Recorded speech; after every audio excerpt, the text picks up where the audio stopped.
오늘은 5월 8일 어버이날 새벽입니다. 오늘도 하나님께 변함없이 예배하면서 나아가도록 하겠습니다. 시편 8편 찬양을 먼저 하나님께 올려드리겠습니다.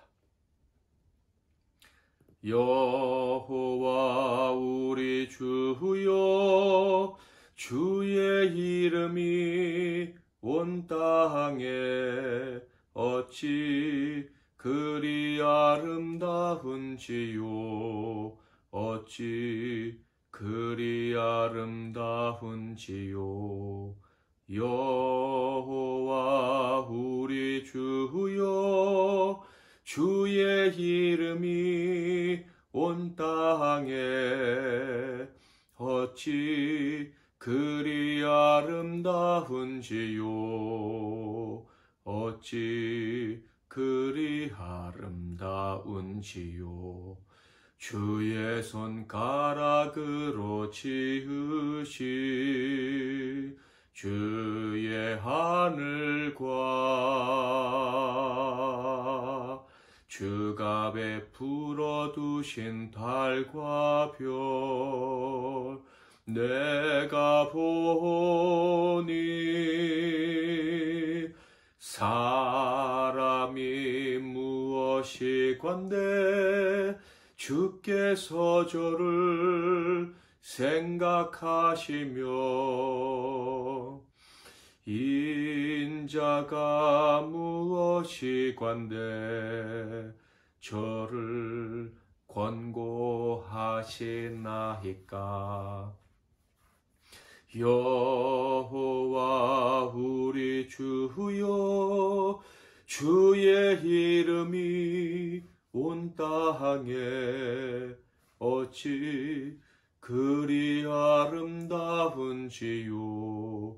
어찌 그리 아름다운지요. 아멘. 오늘은 시편 8편 1절부터 9절 말씀이 되겠습니다.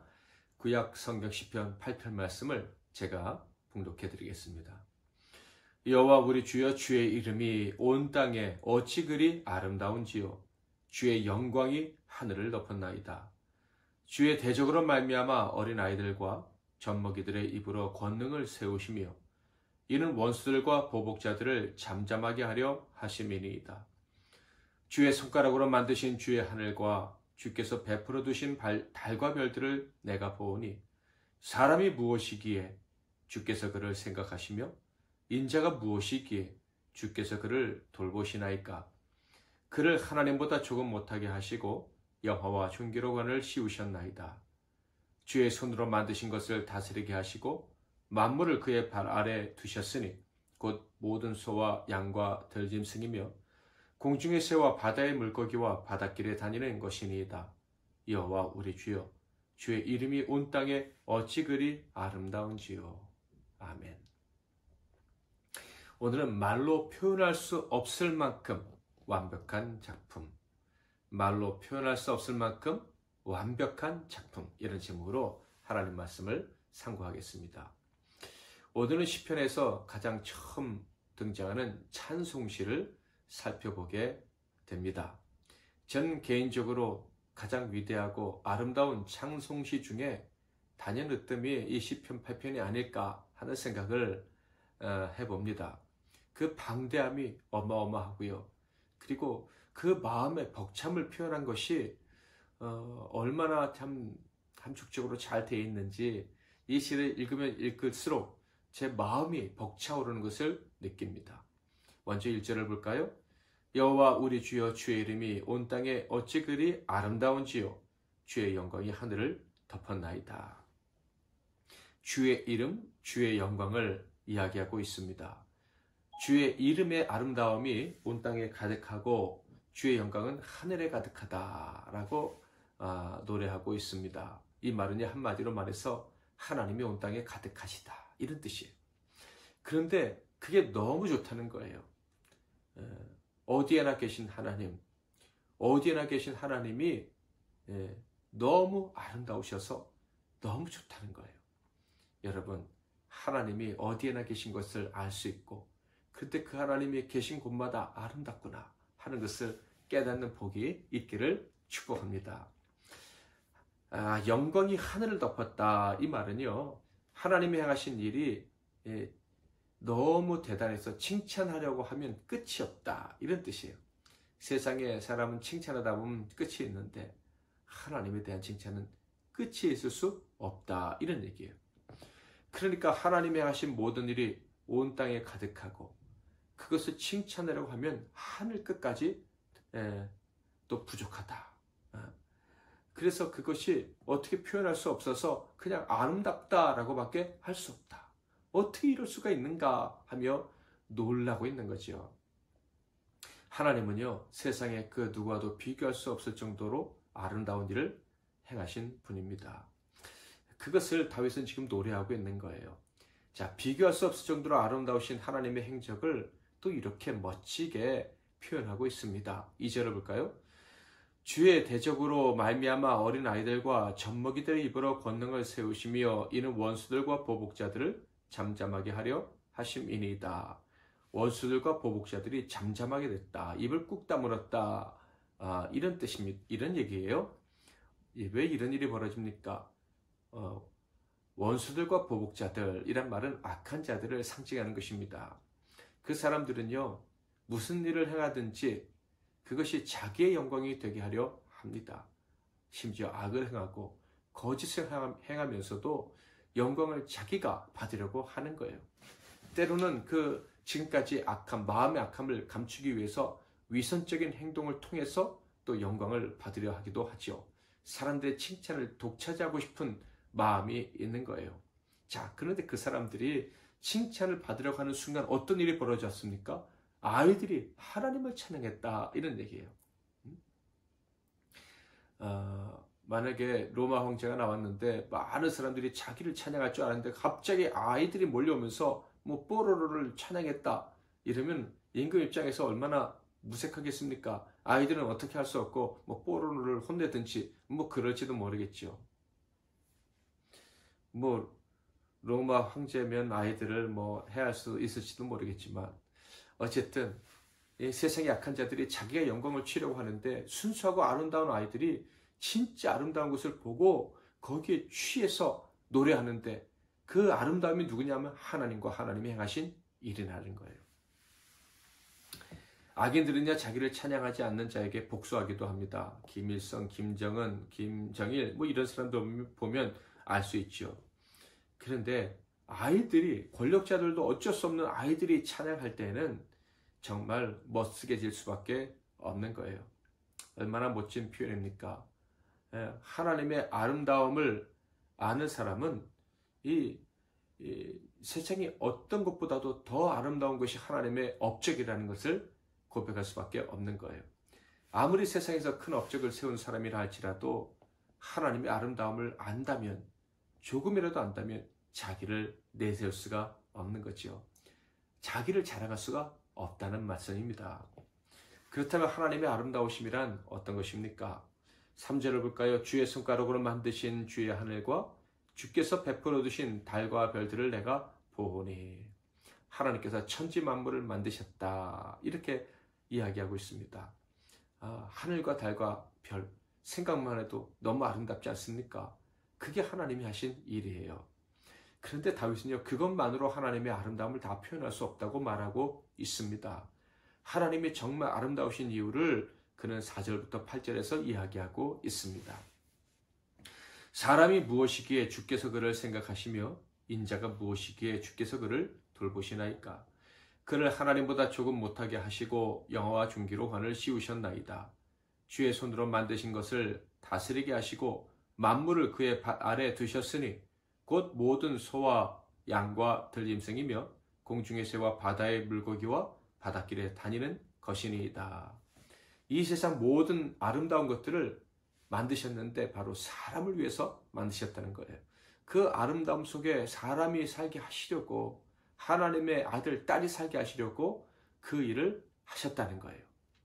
게다가 그것들을 사람에게 선물로 다 주셔서 다스리고 정복하고 다스리게까지 하셨다, 이런 얘기예요. 그러니까 다윗 입장에서 하나님의 아름다우심이란 어떤 것입니까? 사람을 지으시고 하나님이 예비하신 그 나라에서 살게 하신 거예요. 하나님의 자녀로서 살게 하신 것이 그게 가장 아름다운 일이다. 어린아이까지도 놀라면서 하나님을 찬양할 수밖에 없는 하나님의 아름다우심이다 라고 이야기를 하는 거예요. 자, 그렇다면 여러분 잘 생각해 보셔야 돼요. 이 세상 누구도 하나님이 기뻐하는 자들, 하나님의 아들, 딸로서 하나님을 섬기는 사람들을 비웃거나 조롱하면 안 돼요. 만약에 그렇게 한다면 그 사람들에게 미적 감각이 없는 거예요. 아름다움을 볼 수 있는 눈이 없는 거예요. 그들에게 미적 감각이 조금이라도 있다면 하나님을 믿는 사람들, 하나님의 자녀들, 그들을 보고 놀라야 되고 그들을 보고 하나님을 찬양할 수 있어야 되는 거예요. 저와 여러분이 하나님의 아들, 딸이라면 세상 모든 사람들은 입을 꾹 다물어야 되는 하나님의 말로 표현할 수 없는 멋진 작품이다 라는 말씀입니다. 혹시 우리 중에 나는 그런 존재라고 할 수 없어요 라는 생각하시는 분이 계십니까? 그런 거짓된 질문에 속으시면 안 되는 거예요. 여러분, 오늘은 어버이날 아닙니까? 모든 부모는요, 자기가 낳은 자식을 자기 인생의 최고 작품이라고 여길 거예요. 내 인생의 최고 작품은 내 자녀들이다 라고 말하는데 주저하는 부모가 어디 있겠습니까? 하물며 하나님은요, 저와 여러분을 만세 전부터 잉태하셨다가 그 아들의 피를 흘리시고 낳아주셨어요. 그런 저와 여러분을 어떻게 하나님이 별 볼 일 없는 존재로 보시겠습니까? 하나님의 백성, 하나님의 아들, 딸로서 하나님이 보실 최고의 작품이 바로 저와 여러분인 거예요. 젖먹이들도 노래할 수밖에 없는, 원수들도 입을 꾹 다물 수밖에 없는 하나님의 최고 작품이 저와 여러분이다. 이 사실을 믿을 수 있기를 바랍니다. 이 사실을 믿어야 믿음의 사람인 거예요. 이 사실을 믿어야 참으로 복된 사람인 거예요. 그 믿음이 저와 여러분에게 있다면 그때 비로소 다윗이 누렸던 그 형통함, 여호와께서 푸른 초정에서 나를 쉬게 하신다, 내게 부족함이 없다라는 고백을 할 수 있게 될 것입니다. 내 인생이 정말 아름답구나 하는 것을 깨닫게 될 거예요. 그러므로 사랑하는 성도 여러분, 오늘 이 시편 8편을 들으셨으니 오늘 하루 종일 묵상하면서 내가 정말 아름다운 인생으로 다시 태어났구나, 나는 하나님의 작품이구나 하는 것을 깨닫는, 그리고 용기를 얻고 즐거워하며 이제 인생을 살아가는 자가 될 수 있기를 주님의 이름으로 축복합니다. 이 믿음으로 시편 8편 다시 한번 노래하겠습니다. 9절을 먼저 읽어보고 찬양하게 하겠습니다. 여호와 우리 주여, 주의 이름이 온 땅에 어찌 그리 아름다운지요. 여호와 우리 주여, 주의 이름이 온 땅에 어찌 그리 아름다운지요. 어찌 그리 아름다운지요. 여호와 우리 주여, 주의 이름이 온 땅에 어찌 그리 아름다운지요. 어찌 그리 아름다운지요. 주의 손가락으로 지으신 주의 하늘과 주가 베풀어 두신 달과 별 내가 보니 사람이 무엇이 관대 주께서 저를 생각하시며 인자가 무엇이 관대 저를 권고하시나이까. 여호와 우리 주여, 주의 이름이 온 땅에 어찌 그리 아름다운지요. 어찌 그리 아름다운지요. 아멘. 기도 제목을 먼저 드리겠습니다. 우리를 완벽하신 하나님의 작품으로 다시 태어나게 하신 하나님의 은혜에 먼저 감사의 고백을 올려드리겠습니다.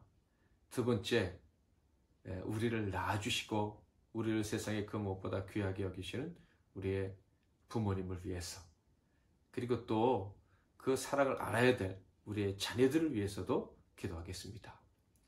마지막으로는 세상의 헛된 아름다움의 시선을 빼앗기지 말고 정말 하나님의 가장 아름답게 보시는 이 땅의 영혼들을 위해서 우리의 일생을 드릴 수 있는 그런 복된 사명자들이 되게 해달라고 그렇게 기도하겠습니다. 제가 먼저 기도하고 마친 다음에 여러분 각자 마음껏 기도하시다가 주기도문으로 마치시기를 바랍니다. 제가 기도하겠습니다. 이 땅과 하늘에 가득한 아름다우신 하나님 아버지, 그 하나님의 아름다우신 이유가 바로 우리 자신임을 오늘 깨닫게 해주셔서 감사합니다. 그러므로 오늘 이후로 우리에게 주신 믿음으로 우리 자신을 절대로 초라하게 여기지 아니하고 흠잡을 수 없고 비교할 수 없고 말할 수 없는 작품이 바로 하나님의 아들, 딸 된 나 자신이라는 믿음으로 살아가는 우리가 되게 하옵소서. 그런 믿음으로 살아갈 때 우리의 삶이 얼마나 더 아름다워질 수 있는지 체험하고 간증하게 하옵소서. 계속해서 기도하는 우리의 종들의 기도를 들으시고 우리의 부모님들에게 은혜를 베풀어 주옵소서. 예수 그리스도의 이름으로 기도하옵나이다. 아멘.